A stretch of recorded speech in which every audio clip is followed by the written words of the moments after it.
तो hey guys, welcome back to another video. तो आज जो है हम बजाज का जो N160 है उसका आपको छोटा सा रिव्यू और उसके बाद जो इसका डाउन पेमेंट EMI ये सब है, ये सब आपको पूरी डिटेल से बता देंगे कि इसमें क्या क्या होता है और कितना इंटरेस्ट लगता है और क्यों लगता है, वो भी मतलब उसका एक्स्ट्रा इंटरेस्ट लगने का क्या रीज़न है वो बता देंगे।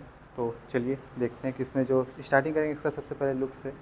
तो देखते हैं इसमें क्या है, लेकिन सबसे पहले इसका एक बार सीट हाइट देख लेते हैं। तो चलिए इसका पहले सीट हाइट देख लेते हैं कि इसका जो हाइट है वो कितने रहने वाला है, यानी कि कम हाइट वालों के लिए या फिर ज़्यादा हाइट वालों के लिए। तो सबसे पहले ये बता दें कि जो मेरा हाइट है वो है 5.7 इंच।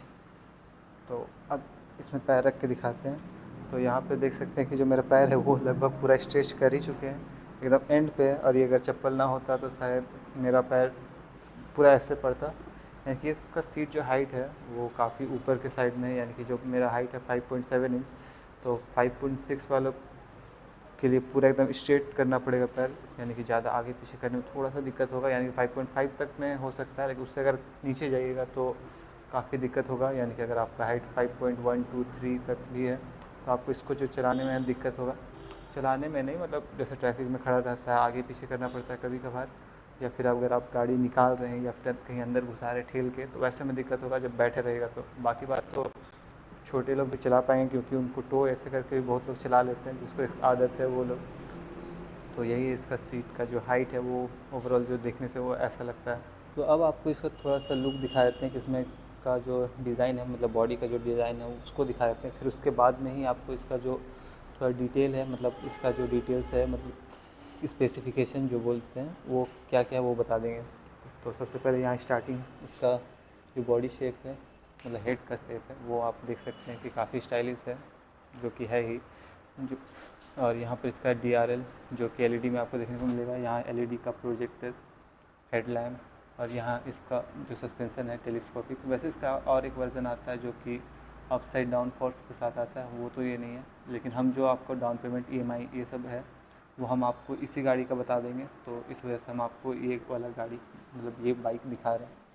और इसका यहाँ पर वैसे ये ABS ही आने वाला है, और ये डुअल चैनल है, यानी कि आपको फ्रंट और रियर दोनों में ही आपको ABS देखने को मिलेगा, जिससे कि आपको जो मड, मतलब थोड़ा क्या बोलते हैं, कीचड़ वाले एरिया में थोड़ा सा स्लिप होने का चांसेस वो कम हो जाता है। और इसको देख लेते हैं वह चारों ओर स्टिकर कहाँ कहाँ दिया हुआ है और किधर किधर थोड़ा एक्स्ट्रा बॉडी का शेप है जो अच्छा दिख रहा है। तो ये रहा इसका फ्रंट के साइड में स्टिकर, यहाँ पर आपको देखने को मिल जाएगा। और इसका फ्रंट का लुक, और ये इसका टैंक के साइड में जो कि थोड़ा सा हेड, मतलब गाड़ी मुड़ता है तो थोड़ा सा चिपका हुआ सा दिखता है ये वाला पोर्शन। और यहाँ पर इसका स्टिकर जो है वो थोड़ा सा जो कलर है उसमें हल्का सा डार्क का फेस यूज़ किया गया है। और यहाँ पर ग्रीन कलर का स्टिकर, और नीचे में यहाँ पर आपको स्टिकर नहीं दिखने को मिलेगा, मतलब स्टिकर है लेकिन ये जो इस कलर को थोड़ा सा डार्क करने के लिए यूज़ किया गया वो वाला है। और बाकी जो भी स्टिकर का यूज़ है वो आपको ऊपर के साइड में ही देखने को मिलेगा। वैसे इसमें ज़्यादा स्टिकर का नहीं है, क्योंकि एक कलर ही वैसा है कि इसमें ज़्यादा स्टिकर नहीं दिया गया है। और फिर इसमें टैंक के ऊपर साइड में, और यहाँ पर इसका जो चार्जर, मतलब अगर आप USB चार्जर, ताकि आप अपना मोबाइल को चार्ज कर सके, E20 का यहाँ पर दिया हुआ है। और इसका स्प्लिट सीट, और यहाँ पे N160 का मेंशन किया गया है। इसमें अगर देखा जाए तो ये वाला में ज़्यादा स्टिकर का उपयोग नहीं किया गया, बल्कि जो अभी नया N160 आया है उसमें ज़्यादा मतलब स्टिकर का यूज़ किया गया, जो कि एक पैटर्न की तरह रुक के हम आपको 250 वाला वर्जन है उसको दिखा देंगे। उसी की तरह थोड़ा सा सिमिलर देखने को मिलेगा जो कि इसमें है। और इस राइट साइड पे यहाँ पर स्टिकर है, ये यहाँ पर ऊपर पेंटेड मिलेगा, यहाँ पर आपको सिल्वर कलर का फिनिश मिलेगा। आपको रियर साइड वाला जो है, मतलब पैर रखने वाला, उसमें भी आपको सिल्वर कलर का ही फिनिश में देखने को मिलेगा। इसमें आपको ब्लैक का फिनिश नहीं देखने को मिलेगा, लेकिन जो इसका दूसरा कलर है उसमें आपको ब्लैक का फिनिश देखने को मिलेगा। और इसका रियर साइड का लाइट जो कि LED में ही है, और इसका हाइलोजन LED, ये हल्का सा फ्लेक्सिबल, इसका जो इंडिकेटर है ना वो सेमी फ्लेक्सिबल बोल सकते हैं, यानी कि अगर टकरा रहा है, और इसका शेप भी ऐसा है कि अगर टकराने के बाद भी थोड़ा सा स्लिप होकर बच सकता है, लेकिन अगर पूरा ही टकराएगा तो टूटेगा ही, जाहिर सी बात है। और इसका मड प्रोटेक्शन जो कि सिंगल वाला में नहीं है बल्कि अलग से। यहाँ पर देख सकते हैं ये सब, बहुत लोग इसको हटा के मतलब इसको टायर हगर बोलते हैं। अगर आप इसको चाहे तो हटा के भी यूज़ कर सकते हैं। यहाँ पर बस 2 स्क्रू है और इस साइड पर साड़ी गार्ड भी है जो कि कपड़ों को अंदर जाने मतलब चक्कर के अंदर जाने में बचाती है जब लेडीज़ लोग बैठते हैं उस समय। और इसका जो चेन जो कि कवर में नहीं मिलता है, यानी कि ज़्यादातर अपर सीसी मतलब 125 सीसी के ऊपर वाले बाइक्स में कम ही देखने को मिलता है कि वहाँ देखने को मिलेगा। और इसका जो गियर है वो भी आपको यहाँ पर जो कि आपको 5 स्पीड टोटल देखने को मिलेगा, 1 डाउन बाकी चारों ऊपर। और ये इसका लेग गार्ड, वैसे इंजन गार्ड के नाम पर इसमें ये जो प्लास्टिक वाला ये वाला यूज़ किया गया है।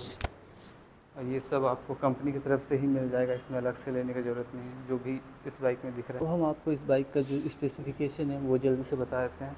तो स्टार्टिंग करते हैं इसका गियर से, मतलब गियर बोलते हैं इसका जो इंजन है उससे। तो इसमें आपको 164.82 सीसी का देखने को मिलता है, मतलब सीसी यानी कि 164.82 सीसी, जिसका की पावर है 15.68 bhp और न्यूटन मीटर है मतलब टॉर्क है वो 14.65 Nm का आपको टॉर्क देखने को मिल जाएगा।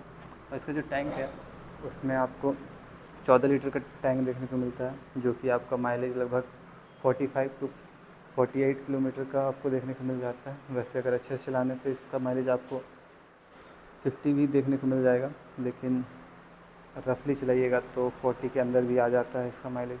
तो फ्रंट के साइड में आपको तो ABS भी देखने को मिल जाएगा और जो इसका डिस्क है वो आपको 300 mm का देखने को मिल जाएगा फ्रंट साइड का। और इसका जो टायर है वो आपको 180 17 इंच का आपको देखने को मिल जाएगा। और जो रियर साइड का है उसमें आपको 230 mm का डिस्क ब्रेक देखने को मिल जाएगा जो कि ABS भी है, मतलब पीछे के साइड में भी आपको ABS देखने को मिलेगा। और इसका जो टायर का साइज़ है वो आपको 130/70 जो कि 17 इंच का अलॉय देखने को मिलेगा। एक बार इसका मीटर को दिखा देते हैं, मतलब इसमें क्या क्या दिया हुआ है वो सबको। तो राइट साइड में बटन भी देख लीजिए, मतलब राइट साइड में इसका किल स्विच ऑन ऑफ वाला बटन मिल जाएगा। यहाँ पर जो लाइट ऑन ऑफ के लिए है यानी कि मेन लाइट यहाँ से आप दे सकते हैं, जो कि काफ़ी मतलब पहले बंद हो चुका था लेकिन इसमें दिया हुआ है। और यहाँ स्टार्टिंग स्विच और यहाँ पर जो ब्लूटूथ कनेक्टिविटी है उसका यहाँ पर बटन दिया हुआ है, यहीं से आप जो मीटर है उसको कंट्रोल कर पाएंगे। और यहाँ पर इंडिकेटर और ये हॉर्न और जो इसका लो बीम हाई बीम है वाला मतलब लाइट वाला बटन है वो यहीं पर है। ये आपका हाई बीम हो जाएगा लो, और ये पासिंग लाइट। और मीटर में देख सकते हैं कि यहाँ पे आपको RPM देखने को मिल जाएगा, यहाँ जो स्पीडोमीटर है वो देखने को मिल जाएगा। और यहाँ फ्यूल, यहाँ पर आपका गियर भी शो करेगा, ब्लूटूथ कनेक्टिविटी भी है और यहाँ पे ट्रिप भी शो कर जाएगा। और इसमें ये भी है कि इसमें आपको जो माइलेज है वो भी शो कर जाएगा, यानी कि रियल टाइम माइलेज भी दिखाएगा, यानी कि कितने स्पीड में जब चल रहे हैं तो उस समय आपको गाड़ी कितना माइलेज दे रहा है वो भी, और जितना आपका तेल बचा हो उसमें आपका कितना गाड़ी चल पाएगा उसको भी शो करेगा। और बाकी यहाँ पे सारा जो इंडिकेटर है मतलब वो सब आपको यहीं पे शो कर जाएगा, इग्निशन लाइट, ABS, फ्यूल और यहाँ हैज़ार्ड लाइट, मतलब हैज़ार्ड लाइट तो नहीं है मतलब इंडिकेटर। और फिर आपका ये पासिंग लाइट मतलब हेड हाई बीम वाला लाइट भी यहीं पे आपको देखने को मिल जाएगा। तो एक बार इसको स्टार्ट करके भी देख लेते हैं कि इसका जो साउंड है वो कैसा होने वाला है। न्यूट्रल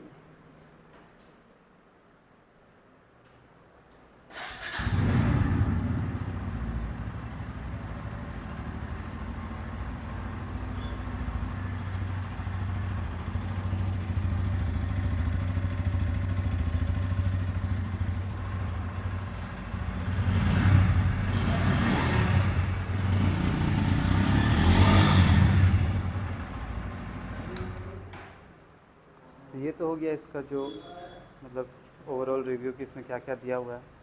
तो अब आपको इसको बताते हैं कि इसका जो डाउन पेमेंट EMI है ये सब कितना होने वाला है। तो जो ये वाला बाइक है इसका हम बताएंगे आपको। तो चलिए स्टार्ट करते हैं। तो जो ये वाला है इसका आपको प्राइसिंग देखने को मिलेगा 1,71,000 रुपये। और अगर आप इसका डाउन पेमेंट करते हैं मिनिमम 20%, तो ऐसे में जो आता है वो है इसका आपका आ जाएगा मतलब 35,000, और 35,000 का अगर आप डाउन पेमेंट कर रहे हैं तो आपका जो 2 साल का ईएमआई है वो आ जाएगा आपका 7,464, और 3 साल का है वो आ जाएगा 5,625, और 4 साल का है वो आ जाएगा 4,662 रुपये। मतलब बैंक में इशू होता है तो उसमें 35% मिनिमम मांगता है। तो वैसे में अगर आप 35% का डाउन पेमेंट कर रहे हैं तो उसमें मतलब 35 या फिर उससे ऊपर, तो वैसे में 60% का अगर आप दे रहे हैं, मतलब 60% मतलब 60,000 रुपये अगर आप दे रहे हैं, तो 2 साल का ईएमआई है वो आ जाएगा आपका 6,092 रुपये, और 3 साल की ईएमआई है वो आ जाएगा 4,591, और 4 साल की ईएमआई है वो आ जाएगा आपका 3,805 रुपये। और अगर आप इसका जो इंटरेस्ट है वो कम करवाना चाहते हैं तो 50% से ऊपर कंपनी मांगती है। तो अगर आप 90,000 दे रहे हैं इस बाइक के लिए, यानी कि N160 के लिए, तो आपका जो 2 साल का ईएमआई है वो आ जाएगा 4,445, और जो 3 साल का है वो आ जाएगा आपका 3,306 रुपये, और जो 4 साल का है वो आ जाएगा आपका 2,767 रुपये। अब कुछ इन्फॉर्मेशन अबाउट N160 का फाइनेंस से लेकर, मतलब बाइक खरीदने जा रहे हैं तो उसके लिए, कि अगर आप कैश में लेने जा रहे हो तो केवल आधार पैन से हुई, मतलब जो डॉक्यूमेंट है वो हो जाएगा। और अगर आप फाइनेंस करवाएगा तो आपका आधार, पैन, बैंक पासबुक और फ़ोटो लग जाएगा, और एटीएम कार्ड रहेगा तो भी अच्छा है, क्योंकि उससे कनेक्ट करने में आसानी होती है, यानी कि डायरेक्ट आपके बैंक से, तो उससे ही आपका डायरेक्ट कट जाएगा। और अगर आप इस गाड़ी को फाइनेंस ही करवा रहे हैं और कहीं और से ले रहे हैं, मतलब बहुत सारे बैंक्स हैं तो हर बैंक का अलग क्राइटेरिया होता है, तो उसके बारे में थोड़ा सा बताते हैं। इसमें बहुत सारा चीज़ मेंशन किया होता है, जैसे आप जितना का डाउन पेमेंट किए तो उसके बाद जो बचा हुआ पैसा का आपका कुछ परसेंट का प्रोसेसिंग फ़ी लग जाता है, फिर आपका हाइपोथिकेशन लग जाता है, फिर आपका, अगर आप चाहें तो उसमें भी आप खुद का भी इंश्योरेंस करवा सकते हैं। ऐसा कुछ कुछ और 1-2 आइटम होता है जिसकी वजह से अगर आप लेते हैं तो आपको थोड़ा सा एक्स्ट्रा पे करना पड़ेगा, और अगर नहीं लेते हैं तो आपको थोड़ा कम पड़ेगा, यानी कि हम जो बताएं वो मिनिमम वाला है। अगर आप ले रहे हैं तो उसमें आपको एक्स्ट्रा देखने को मिलेगा ही। इस बाइक से रिलेटेड अगर कुछ और पूछना है तो आप कमेंट कर सकते हैं, या फिर अगर आप सीधा शोरूम वाले से बात करना चाहिएगा तो हम उसका नंबर और एड्रेस मेंशन कर देंगे डिस्क्रिप्शन में। तो अगर आप उनसे पूछना चाहते हैं तो पूछ सकते हैं।